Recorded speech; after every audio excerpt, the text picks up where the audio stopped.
ناظرین، یہ واقعہ مومن پور بھٹیا کے ایک چھوٹے سے گاؤں کا ہے۔ یہاں کے لوگ نہایت سادہ زندگی گزارتے تھے۔ صبح سویرے کام پر نکل جاتے، سارا دن کھیتوں میں پسینہ بہاتے اور شام کو تھکے ہارے گھر واپس آتے۔ گاؤں کے اکثر لوگ کسی نہ کسی زمیندار کے لیے کام کرتے تھے۔ کوئی ٹریکٹر چلاتا، کوئی کھاد ڈالتا، کوئی فصل کاٹتا۔ انہی مزدوروں میں ایک شخص مزمل حسین بھی تھا، 32 سالہ نوجوان، جو اپنی بیوی اور 3 بچوں کا پیٹ پالنے کے لیے روزانہ صبح 5 بجے سے شام 7 بجے تک سیف اللہ نامی زمیندار کے کھیتوں میں ٹریکٹر چلاتا تھا۔ مزمل دیانت دار، خاموش اور محنتی انسان تھا۔ گاؤں کے لوگ اس کی عزت کرتے تھے کیونکہ وہ کبھی کسی سے جھگڑا نہیں کرتا تھا، ہمیشہ وقت پر آتا اور ایمانداری سے اپنا کام کرتا۔ مگر پچھلے 3 مہینے سے اس کی تنخواہ بند تھی۔ سیف اللہ، جس کے پاس وہ کام کرتا تھا، تقریباً 45 سال کا مالدار زمیندار تھا۔ جس کے پاس 50 ایکڑ زمین تھی، وہ اکثر مزدوروں کی تنخواہ دیر سے دیتا تھا۔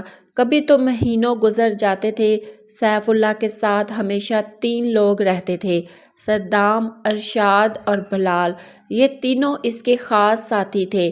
اکتوبر کی ایک شام جب سورج غروب ہو رہا تھا، مزمل نے فیصلہ کیا کہ وہ اپنی رکی ہوئی تنخواہ لینے کے لیے سیف اللہ کے ڈیرے پر جائے گا، کیونکہ اس کے بچوں کو دوا کی ضرورت تھی اور گھر میں راشن ختم ہو چکا تھا۔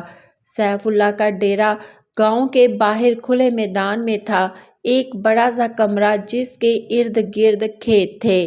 جب مزمل وہاں پہنچا تو سیف اللہ اپنے تینوں ساتھیوں کے ساتھ چائے پی رہا تھا۔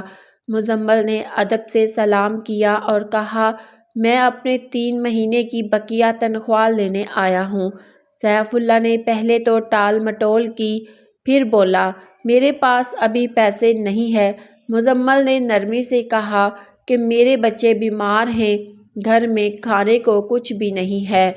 یہ سن کر سیف اللہ کا چہرہ غصے سے سرخ ہو گیا۔ اس نے کہا، تم بہت زیادہ سوال کرتے ہو۔ مزمل نے کہا، میں اپنا حق مانگ رہا ہوں، میں لڑائی نہیں چاہتا۔ مگر سیف اللہ کے دل میں کچھ اور ہی چل رہا تھا۔ وہ نہیں چاہتا تھا کہ مزدور اس کے سامنے اپنا حق مانگے، اسے یہ اپنی توہین لگتی تھی۔ شام کے قریب 5:30 بجے جب اندھیرا چھانے لگا، سیف اللہ نے اپنے ساتھیوں کو اشارہ کیا۔ صدام، ارشاد اور بلال نے مزمل کو گھیر لیا۔ پھر جو کچھ ہوا وہ انسانیت کو شرمندہ کرنے والا منظر تھا۔ انہوں نے مزمل کے ہاتھ باندھ دیے۔ سیف اللہ نے لکڑی کانٹے والا کلہاڑ اٹھایا۔ مزمل چیخ کر بولا، میں اپنے پیسے بھول جاتا ہوں، مجھے جانے دو۔ مگر سیف اللہ کا غصہ قابو سے باہر تھا۔ اس نے کلہاڑے سے مزمل کے سر پر وار کیا۔ مزمل زمین پر گر گیا اور اس کا خون مٹی میں جذب ہونے لگا۔ لیکن سیف اللہ نے پھر ایک اور وار کیا، اتنی بے رحمی سے کہ مزمل کا سر دھڑ سے الگ ہو گیا۔ قتل کے بعد جب مزمل کی لاش خون میں لت پت پڑی تھی، سیف اللہ کے دماغ میں ایک شیطانی خیال آیا۔ اس نے سوچا کہ اگر قتل ظاہر ہو گیا تو وہ پکڑا جائے گا۔ اس نے اپنے ساتھیوں کو کہا، ایسا کرو کہ لگے یہ قدرتی موت ہے۔ پھر انہوں نے کلہاڑا صاف کیا، کپڑے بدلے، پھر گوند اور ایلفی منگوا کر مزمل کے زخموں پر لگانا شروع کر دیا تاکہ زخم چیک جائیں اور ایسا لگے کہ وہ دل کے دورے سے مرا ہے۔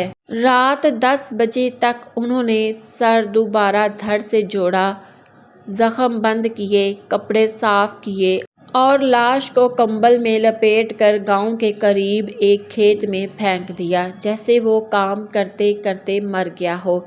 اگلی صبح جب مزمل کی بیوی سائمہ نے دیکھا کہ اس کا شوہر گھر نہیں آیا تو وہ بہت پریشان ہو گئی۔ پڑوسیوں سے پوچھا مگر کسی نے کچھ نہ دیکھا تھا۔ صبح 7 بجے ایک کسان نے کھیت میں لاش دیکھی اور شور مچا دیا۔ پہلی نظر میں لگتا تھا جیسے وہ بے ہوش ہو کر مر گیا ہو، مگر جبار حسین مزمل کے بھائی نے کچھ عجیب باتیں نوٹ کی۔ اس کے کپڑے بالکل صاف تھے، ناخنوں کے نیچے مٹی نہیں تھی، لاش بہت سیدھی رکھی ہوئی تھی۔ ناظرین، یہ واقعہ بہت ہی دردناک اور سبق آموز ہے۔ اس ویڈیو کو پورا اینڈ تک ضرور دیکھیں۔ جبار نے فوراً پولیس کو اطلاع دی، مگر مقامی پولیس نے اسے قدرتی موت کہہ کر نظر انداز کر دیا۔ کیونکہ سیف اللہ کا اثر و رخ تھا، جبار نے ہار نہیں مانی۔ اس نے میڈیا سے رابطہ کیا اور بتایا کہ مزمل کی تنخواہ 3 مہینے سے رکی ہوئی تھی اور وہ آخری بار سیف اللہ کے ڈیرے پر گیا تھا۔ میڈیا نے خبر نشر کی، لوگ احتجاج پر اتر آئے اور پولیس کو دباؤ میں آ کر پوسٹ مارٹم کروانا پڑا۔ رپورٹ آئی تو سب کچھ واضح ہو گیا۔ مزمل کے سر پر کلہاڑے کے وار تھے اور زخموں پر گوند اور ایلفی لگی ہوئی تھی۔ یوں سچ سامنے آ گیا۔ پولیس نے فوراً سیف اللہ اور اس کے 3 ساتھیوں کو گرفتار کیا۔ شروع میں انہوں نے انکار کیا، مگر ثبوت سامنے آنے پر سب نے جرم قبول کر لیا۔ عدالت نے فیصلہ سناتے ہوئے کہا کہ یہ سنگین جرم ہے، قتل بھی کیا گیا اور ثبوت چھپانے کی کوشش بھی، لہٰذا سیف اللہ کو عمر قید اور اس کے 3 ساتھیوں کو 25 سال کی سزا دی گئی۔ اب سائمہ اپنے 3 یتیم بچوں کے ساتھ تنہا زندگی گزار رہی ہے۔ حکومت نے کچھ مالی مدد دی ہے، مگر وہ کہتی ہے کوئی رقم میرے شوہر کو واپس نہیں لا سکتی۔ سیف اللہ کی تمام جائیداد ضبط کر لی گئی اور اس کے اہل خانہ نے کہا کہ انہیں اس کے کیے پر شرم ہے۔ یہ واقعہ ہمیں یہ سکھاتا ہے کہ ظلم چاہے کتنا ہی بڑا کیوں نہ ہو، سچ ایک دن ضرور سامنے آتا ہے۔ اور اگر آپ سمجھتے ہیں کہ انصاف کے لیے آواز اٹھانی چاہیے تو یہ کہانی دوسروں تک ضرور پہنچائیں، کیونکہ خاموشی ظلم کو بڑھا دیتی ہے اور ہر مظلوم کو انصاف ملنا چاہیے۔ شکریہ۔